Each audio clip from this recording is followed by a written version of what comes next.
भैंस की टांग, चारों खिड़कियाँ हटा रखी है। नहीं, ओके सर, थैंक यू। बहुत खर्चा होता है यार। अभी तक एक भी ट्रिप नहीं करी फिर भी, लेकिन हमें पता बहुत खर्चा होने वाला है भाई।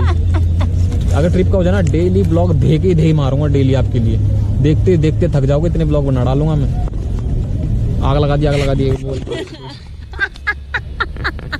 ब्लॉग में। ब्लॉग में डेली बना दूं, लेकिन जो है ना, पैसे कमाने में मेरी एक्सपर्टीज नहीं है, तो मैं आउट हो जाता हूँ वहाँ पे। जितने कमा पाते उतना ब्लॉग आ जाते हैं, लेकिन ये मैं ये भी नहीं डालूंगा।